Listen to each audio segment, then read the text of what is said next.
मेरे साथ बहुत ही ख़ास मेहमान इस चर्चा के लिए जुड़ चुके हैं। हमारे साथ हैं शशांक सर, जो कि फॉर्मर फॉरेन सेक्रेटरी हैं। एम्बेसडर शशांक, बहुत बहुत स्वागत है सर आपका। Good evening. हमारे साथ हैं प्रोफेसर राकेश मोहन जोशी, डायरेक्टर हैं Indian institute of plantation management Bengaluru और प्रोफेसर हैं Indian institute of foreign trade के। बहुत बहुत स्वागत है प्रोफेसर जोशी आपका हमारे शो पर। एम्बेसडर शशांक सर, मैं आपसे चर्चा की शुरुआत करना चाह रहा हूँ। ऐसा नहीं है कि ये आनन फानन में या बड़ी जल्दी ये ट्रेड, ये पैक्ट साइन हुआ हो। 16 साल लगे हैं इस पैक्ट को मुकम्मल होने में और लगभग 21 राउंड की बातचीत हुई है। कितना महत्वपूर्ण है सर अब ये समझौता, ये फ्री ट्रेड एग्रीमेंट? देखिए, हमेशा से जो यूरोप का देश है, उनका इसमें भारत के साथ में अपने रणनीतिक साझेदारी बढ़ाने का हमेशा से प्रस्ताव रहा है और भारत भी चाहता है कि उनके साथ में रिश्ते बढ़ें। लेकिन ये है कि जो उनके प्रायोरिटी के सब्जेक्ट्स हैं, जो वो एक्सपोर्ट करना चाहते हैं भारत में, वो भारत में हम लोगों को लगता है कि वो हमें आत्मनिर्भर बनने के लिए आवश्यकता है, भारत में इन्वेस्टमेंट्स के लिए। और मार्केट जो है, हम नहीं चाहते हैं कि वो मार्केट एक्सेस भारत के सामान में ऐसे दे दिया जाए जिसमें कि हमारे अपनी कंपनीज को हानि हो।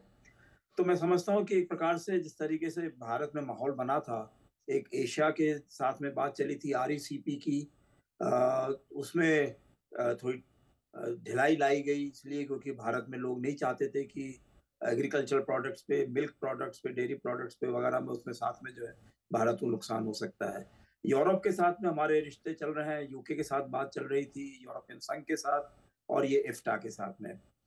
अब एफ्टा के साथ मैं कहूँगा कि ये नई पहल होगी कि भारत जो निवेश करवाना चाहता है अपने देश के अंदर, उसमें एफ्टा मान गए हैं कि इसके देश स्विट्जरलैंड है, नॉर्वे है, आइसलैंड है, लिechtenstein है, कि $100 बिलियन, 100 अरब डॉलर भारत में निवेश करेंगे।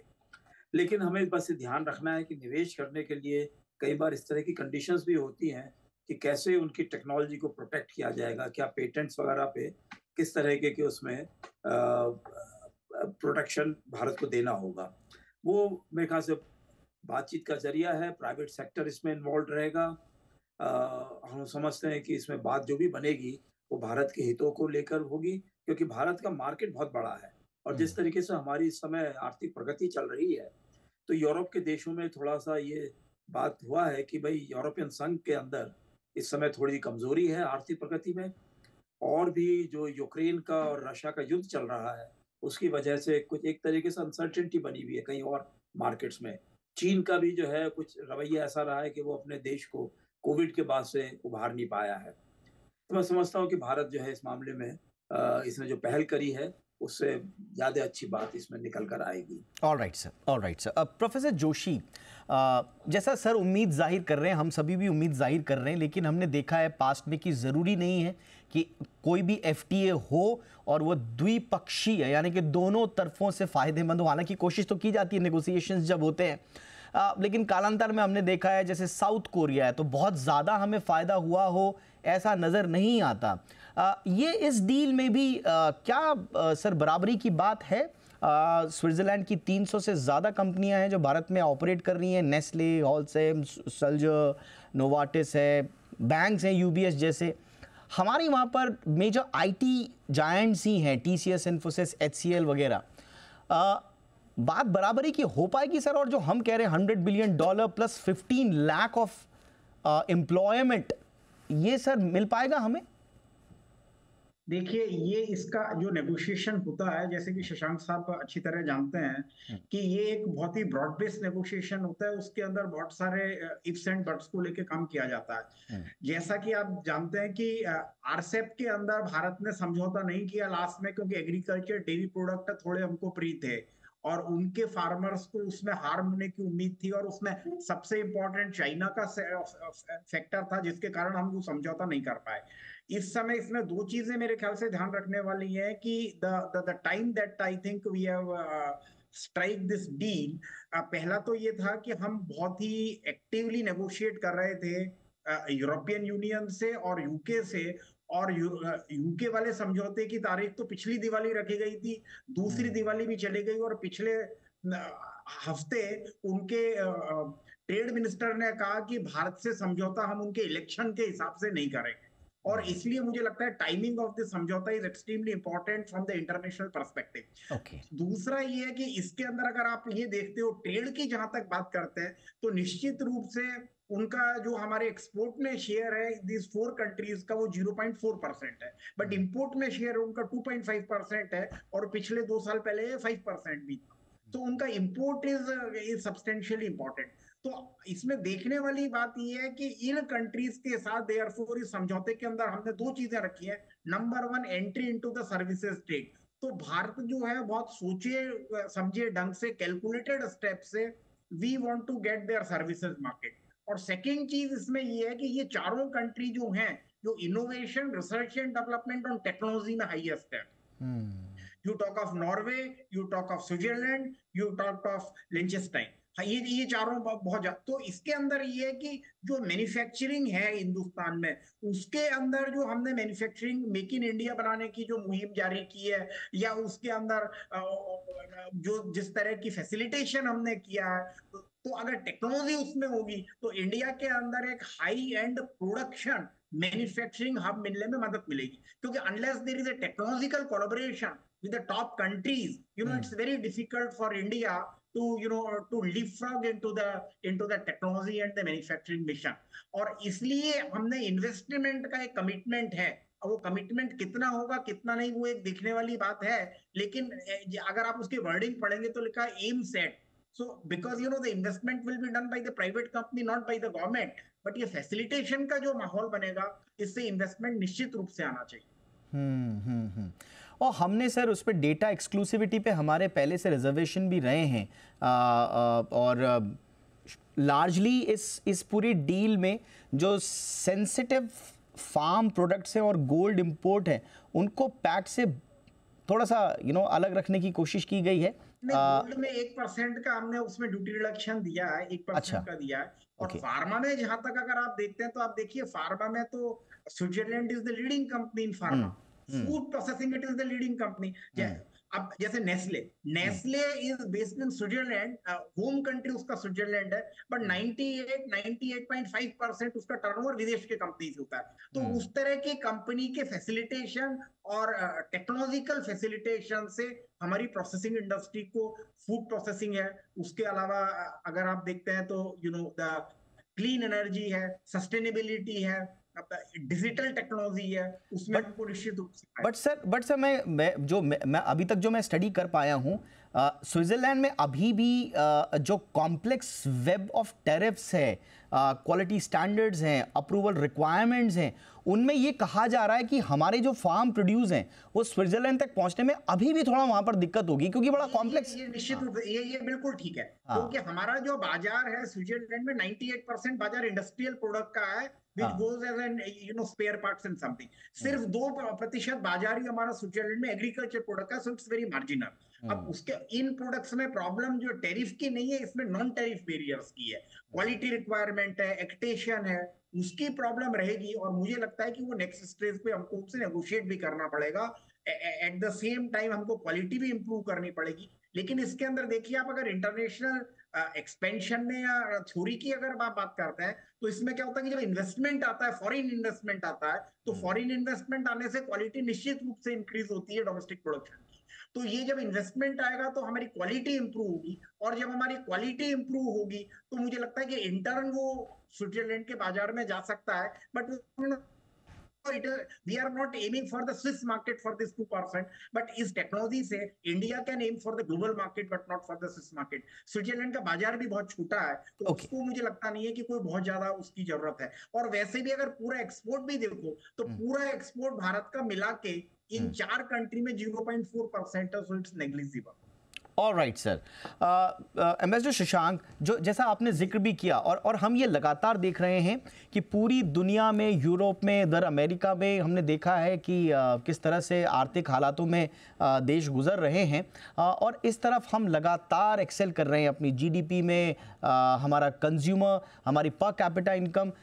ये भी कहा जाता है कि साहब आपको ये भी ध्यान में रखना होगा कि जब इस तरह के फ्री ट्रेड एग्रीमेंट्स हों तो दोनों तरफ की पर कैपिटा इनकम को भी ध्यान में रखा जाए। मसलन हमारी अभी USD 2500 है पर कैपिटा, ये जो EFTA कंट्रीज हैं यहाँ पर 60,000 से 70,000 के बीच में हैं, तो ये एक बैलेंस बनाना कितना चुनौतीपूर्ण होगा सर? देखिए, बैलेंस की बात तो हमें सोचनी नहीं चाहिए। हमको ध्यान में बस ये रखना है कि हमारा क्या ऑब्जेक्टिव है। अगर हमारा लॉन्ग टर्म ऑब्जेक्टिव है कि हम नंबर 3 की इकोनॉमी बन जाते हैं और अपनी आर्थिक प्रगति और टेक्निकल एक्सीलेंस, जैसे जोशी साहब ने कहा है, वो बनाए रखते हैं, तो वो उसके लिए हमें ग्लोबल मार्केट्स में हमें बढ़त मिल सकती है। तो हमको वही ध्यान में रखना है कि आत्मनिर्भरता और अपने टेक्निकल जो अपना प्रोसेसेस हैं उसको किस तरह से इम्प्रूव करके बेस्ट क्वालिटी के प्रोडक्ट्स हम बना सकें, और डिफरेंट एरियाज में जहाँ जहाँ हम अभी तक एंटर नहीं कर पाए हैं, इन लोगों के कंट्रीज की मदद से, इनके प्राइवेट सेक्टर की मदद से वहाँ जा सकें। ये आपने ठीक कहा है कि दोनों तरफ से उनको भी अपना देखना है कि भाई इंडिया का मार्केट बहुत बड़ा है और किस तरीके से वो $60,000 अगर उनके पर कैपिटा है तो उसको कैसे और बढ़ा सकते हैं। भारत को वो उनको बढ़ने से मतलब नहीं है। भारत को सिर्फ ये है कि वो एक तो चीजें जो भारत की अपनी पसंद की हैं भारत मार्केट के लिए, वही चीजें हम वहां से इंपोर्ट करें जो हमारे लोगों को चाहिए, और दूसरी वो चीजें हों इन्वेस्टमेंट के पॉइंट ऑफ व्यू से या टेक्निकल कोलैबोरेशन के पॉइंट ऑफ व्यू से कि भाई हमारे यहाँ जो जो चीजें जो है जिनमें हम अपना क्वालिटी इंप्रूवमेंट्स कर सकते हैं और मार्केट्स को ले सकते हैं।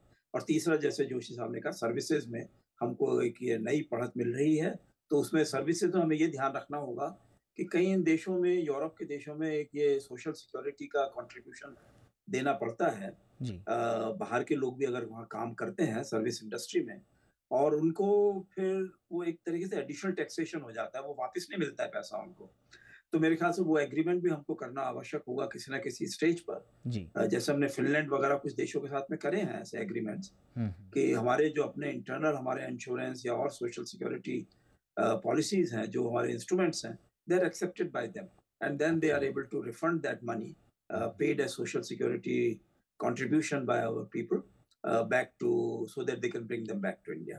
तो इस तरह की बातें हमको सोच के चलनी है, और लंबा रास्ता है, लेकिन शुरुआत हुई है। बहुत अच्छी बात है कि यूरोप के साथ में हमने कम से कम शुरुआत करी है। एब्सोल्युटली। मार्केट हमें देख के नहीं चलना है, और यहाँ पे चीन का मार्केट हो या कहीं और देशों का मार्केट हो, हम पूरा विश्व को देख के मान के चलना है कि कहाँ कहाँ हम अपना मार्केट एक्सेस ले सकते हैं। एब्सोल्युटली, ये वन ऑफ द चैलेंजेस रहेंगे जिनका हमने जिक्र किया, और थोड़ा सा झुकाव जो है वो किस तरह का है। और एक और मैं यहाँ पर छोटा सा एग्जांपल जो पीयूष गोयल साहब ने भी एक कॉन्फ्रेंस में दिया था, और वो था फिशरीज इंडस्ट्री का।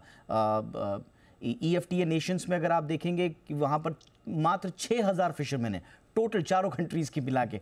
हमारे यहाँ 40 लाख हैं, और अगर आप इन्वेस्टमेंट देखेंगे वहाँ पे हमारे यहाँ रिलेटिवली स्मॉल हैं, मार्जिनलाइज्ड हैं।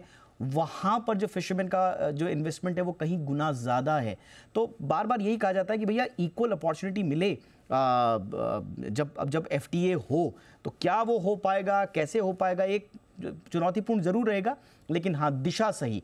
आखिरी सवाल सर मेरा, हम बार बार ये कह रहे हैं कि चलिए EFTA डील, जैसे मैंने कहा कि 16 साल लग गए, 21 राउंड्स लग गए, और हम बार बार ये उम्मीद कर रहे हैं कि साहब हमारा एक मुकम्मल दरवाज़ा खुल जाए यूरोपियन मार्केट में, एक और, हालांकि दरवाजे और भी हैं, लेकिन ये कम से कम एक बड़ी महत्वपूर्ण परमानेंट खिड़की हमारे लिए बन जाए। तो क्या वो खिड़की EFTA बन पाएगा सर? निश्चित। मेरा मानना तो ये है कि जरूरत है, ये बनना चाहिए, और शुरुआत तो कहीं ना कहीं तो करनी है। सेल्फ कॉन्फिडेंस भी हम लोगों को होना चाहिए। बाकी प्रोफेसर जोशी इसमें ज्यादा बता सकते हैं। प्रोफेसर जोशी। नहीं, ये देखिए, ये तो इज ए सीजन्ड डिप्लोमेट, और जैसा कि ये बता रहे हैं कि भारत ने इसके अंदर मायोपिक दृष्टि को नहीं रखते हुए विश्व बाजार की तरफ संकेत किया है। आप देखिए, हम यूरोपियन यूनियन वाला डील जो है उसमें अभी हिकअप्स हैं, हमारे यूके वाले डील में हिकअप्स हैं, अमेरिका के साथ बहुत बार बात चलती है कुछ some kind of some trade agreement, but अभी तक नहीं हो पाया, कनाडा के साथ नहीं हो पाया। तो उसके अंदर number 1 that India is not a closed economy, we are also opened up where opportunities are there।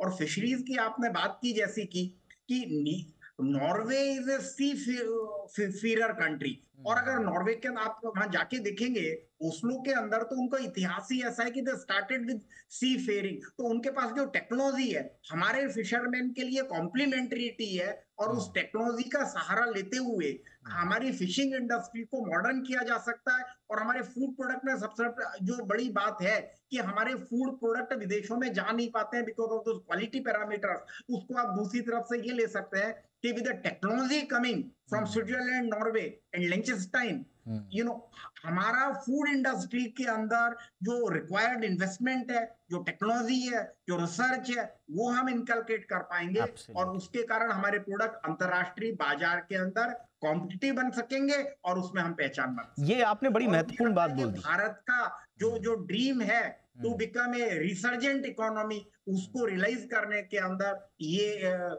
FTA agreement एक मील का पत्थर साबित है। एब्सोल्युटली सर, और बहुत इंपॉर्टेंट मार्के की बात यही कि फूड प्रोसेसिंग में हम बढ़ना तो चाहते हैं, लेकिन क्वालिटी, टेक्नोलॉजी, इन चीज़ों में हम लोग कई बार पीछे रह जाते हैं। अगर हमें टेक्नोलॉजी वहाँ से मिल गई जो हमारी क्वालिटी इन्हांसमेंट का काम करे, तो स्वाभाविक रूप से हमारे प्रोडक्ट्स की, खास तौर से फूड प्रोसेसिंग के क्षेत्र में एक्सेप्टेबिलिटी बढ़ेगी, क्वालिटी इंटरनेशनल स्टैंडर्ड्स के हो पाएंगे और फिर वो हमें एक विन विन सिचुएशन देंगे।